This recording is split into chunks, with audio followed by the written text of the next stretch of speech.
Hey, it's Casey with North Idaho Tables, and today my 9-year-old son's going to learn how to weld, and we're going to build a $9,000 table together. Real high five. Real one. Yeah! In some of the past videos, you've seen Maverick doing some cutting boards in the background, but this was the first time he showed any interest in actually wanting to learn to weld, so I'm going to take full advantage of it. I have to start off by saying I'm super proud of him. For his first time, he absolutely crushed it. He listened to what I was saying and really took it in. I know a lot of adults that can't tack weld as good as him. That's a good tack. Something that's really important when laying down your tack welds is only tack weld as much as you actually need to, as well as make your tack welds nice and small. Far too often people will lay down almost a bead versus just a quick tack weld. And the main reason you want small welds or tack welds is when you go to fully weld the part and you go over that tack weld, it's going to mess up the bead that you're trying to lay down. If you've watched my previous videos, you've probably noticed I use my plasma cutter most of the time to cut the flat strap. On this base, I decided to use my angle grinder with the cutoff disc to help, just less cleanup. This slip roller has been jerry-rigged, and I'm sure I'm pushing its capabilities. I ended up bending it recently to the point it is no longer usable. I recently purchased an electric Bailey Industrial 50-inch slip roller that should do everything I need it to do without struggling. I get comments from time to time saying they can't build stuff like this without all the expensive tools. But this slip roller was a $300 Craigslist find almost 10 years ago, and it has worked up until this point. You don't always have to have the fancy tools. I am fortunate enough to gotten to this point where I can invest in myself and now buy the newer tools. But I gotta say that if you are just starting out, you can make it happen with the beat up Craigslist or marketplace finds. When I was Maverick's age, my dad had me out in the garage helping build his hot rod. My dad was the first person to introduce me to fabrication work. He showed me you can have an idea and with a little work, knowledge, and skill, be able to turn that idea into a functional item. He was the first person to show me how to weld. He was patient, and now as a father myself, I have such appreciation for that. Without me even knowing it, he was setting me up to have a lifelong skill that I could fall back on and support my family if I ever needed to. I want both my sons to have the same safety net, a wide array of skills in their back pocket in case they need it as an income or just as a creative outlet in the future.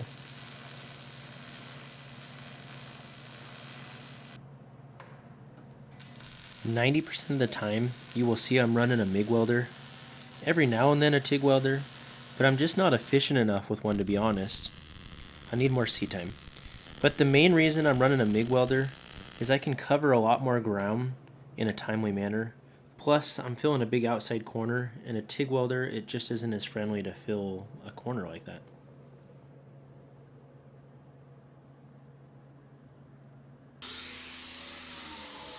Now, since everyone likes drama in the YouTube world, here is mine. This was the first table base that I truly struggled to come up with a finish that I was satisfied with, as well as the customer. Originally, we were just going to do a little color work with the torch, but due to the sheer size and bulk of this base, it just looked horrible in my opinion. In the end, I redid these 5 or 6 times until I came up with a technique I was happy with and the customer was as well. I'm glad I kept trying because the finished product is one of my favorites in person. With a light coat of vegetable oil that was mostly wiped off and the right amount of heat from the torch, we came up with this. The customer for this table runs a motorcycle shop and loves the raw look of the welds. We took this little angle grinder with a Scotch-Brite disc and polished the welds to give an extra element to the design and make the welds pop a little. Since this base is not getting a clear coat over it, to help preserve the finish, I'm applying a homemade mixture of beeswax and vegetable oil to the surface. This will help prevent the base from forming surface rust over time. As you can see on the wall, we have some awesome slabs waiting for their turn. Some of these coming builds are mild to wild, and you don't want to miss the build videos. Don't forget to subscribe and hit the bell so you can see what's coming soon.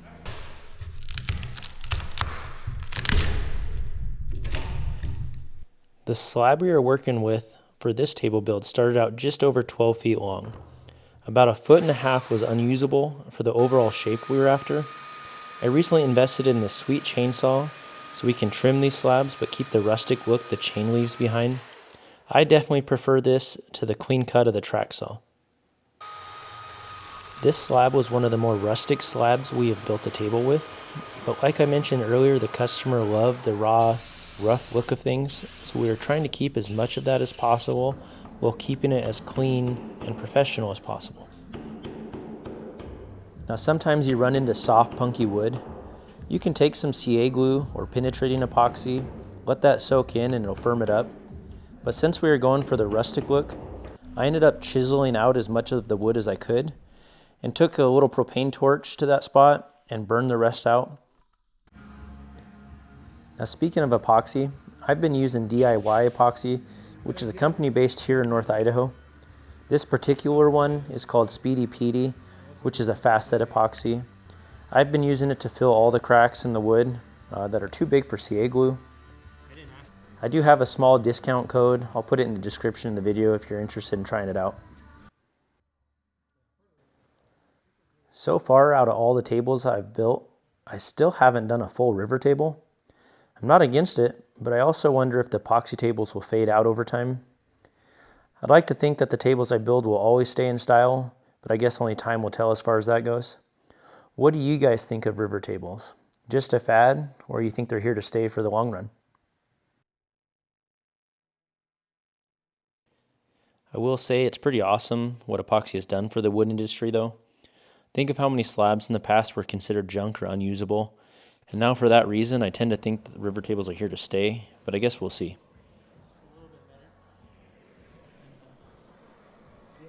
Now if you've watched any of Cam's videos over at Blacktail Studios, you've seen your fair share of epoxy leaks. Honestly, I think he does on purpose for the views, but hey, the big advantage though of using fast set epoxy versus like a deep pour is you can get away with using tape like this.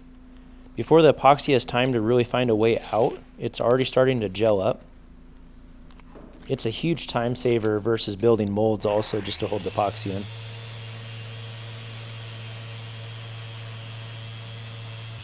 Now don't get me wrong, using deep pour and building molds totally has its place.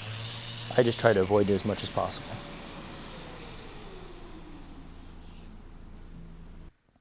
Now the biggest disadvantage of using a fast set epoxy, like I said, it cures faster, so any bubbles that are trapped in the epoxy usually won't find their way out.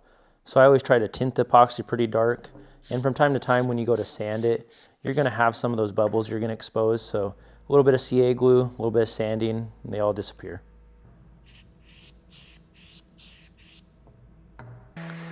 I recently picked up this Festool orbital sander. I was using a Festool Rotex sander for all of our sanding, which has an orbital setting, but it doesn't compare to this little sander. I can't believe how smooth it is and how easy it is to get a swirl-free finish. We've been using the Rotex sander up to 120 grit and then switching to this new sander, and it's made a huge difference for us.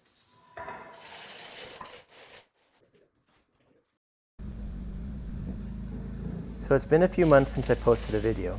A couple reasons for that. First reason is I've just been crazy busy with the holidays and other table projects, which is great because that means more build videos on the way for you guys. But the second reason is I've been struggling with these videos. I feel like I'm building cool stuff, but my YouTube skills have been lacking. I've had mixed results from past videos and wasn't completely sure why.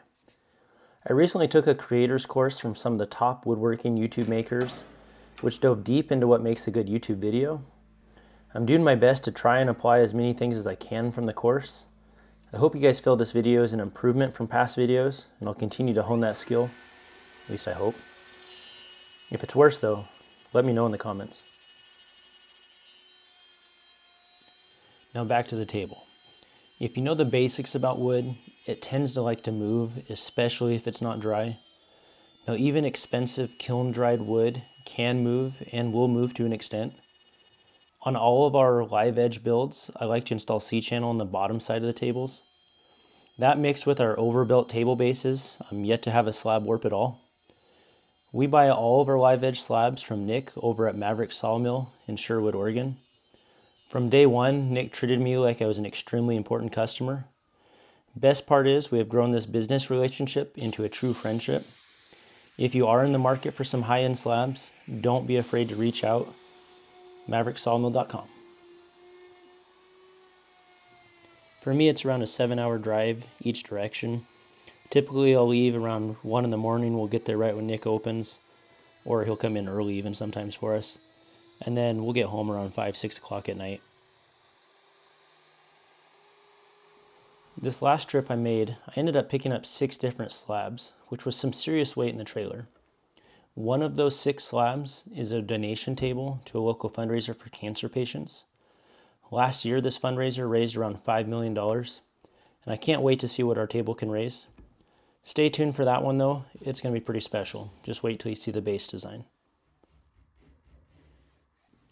So for securing the C-channels, I like to use the Forstner bit, mark center on the holes, and drill them out with the Forstner bit, and then I'll use threaded inserts. If you're not using threaded inserts, I highly recommend you start using them. It's a lot better than like a lag bolt into the wood. All the time I see woodworkers just using regular drill bits. Now, the issue I had with regular drill bits is they wouldn't track straight or drill straight, let's say. They would follow the grain. So if there's like soft spots and hard spots in the grain, it would always track. Now the Forstner bit, because of the way it's shaped, I've had really good with it just tracking straight down as long as I hold the drill straight down. There's a lot of drilling jigs out there that can kind of like make it so it's perfectly straight. But if you watch those videos, it seems like half the time the jig itself is like lifting off the table. So I just use a regular drill. When I first started using threaded inserts, I made the mistake of not drilling the hole deep enough. And what that was causing is the threaded insert would bottom out, and then I would end up trying to tighten it, trying to get it to go all the way down, and then you'd actually strip out your wood. So that's no good. You're better off to over drill than under drill. Countersink your holes, and it works great. I get these threaded inserts off of Amazon. They're not a name brand, but I've had really great luck with them. So if you want, check out the description. I'll have a link for you in there. They supply you with an Allen wrench that you can actually just install these by hand. But honestly, I found it's a lot easier to use a drill just on the low speed setting. It's easier to get them straight and you don't over torque them. Maverick came back out in the shop on the weekend, put in a bunch of time sanding. Darren also put in a ton of time sanding and honestly has been a huge asset for the shop, helping take a lot of pressure off my shoulders and allowing me to focus my time on the metal side of the business, but still stepping over and helping on the wood side when needed. What's also been awesome is Darren also has a nice Rotex sander, so at times when we need to really bust something out, he's able to bring over his tools, work together, and we can really knock something out pretty quick. So far, my favorite finish has been Rubio Monocoat. Although I was approached recently by another finish company that gave me a sample of their product to try out, once I test it, I'll let you know if it's another viable option for finish. The thing I like about Rubio, it was the first finish I actually felt confident with. I don't have a ton of woodworking skills, but this stuff makes me feel like I can compete with the best of them. If you're considering trying Rubio, I would go for it. It's definitely a little bit expensive, but once you use it and you're confident with it, it was a huge game changer for us. So when I go to apply the finish, I will always do the bottom first. I will only do one coat on the bottom. The main reason is once I have the top done, I don't want to flip it upside down and risk scratching the finished top. One thing I do that I haven't seen at least or heard anyone else do is I always leave one grit of sanding left on the top. So when I flip it, it allows me to look over the top one more time, make sure I've got all the swirls out or any other imperfections before applying that first coat of finish. When I flip these over, I will always try and place the sawhorses or whatever else the table is going to rest on under the portion of the table that is the mounting area. That way, if it gets scratched, it'll never be seen and it just kind of hides any kind of imperfection. Flipping these over by yourself isn't the smartest thing in the world, but you got to do what you got to do, especially when deadlines are approaching. One of my favorite parts about finishing up a build is seeing the grain that's been hiding the whole time come to life and really set it off. It just really makes it feel worth all the hard work that you've had to put in to try to make it perfect. This top really surprised us. It was actually a budget slab. It was far from cheap, but it wasn't the most expensive one we've used. Once it was done, it ended up being one of the coolest grain patterns I've ever seen in a table. Even Nick was surprised over at Maverick Sawmill. Well, if you've made it this far in the video, I really appreciate you watching. I hope you found it to be a cool table build. We have some really neat tables coming up soon. Make sure you subscribe and hit the bell so you don't miss out on what's coming up. But please, down in the comments, let us know what you think of this one. I think it turned out pretty cool.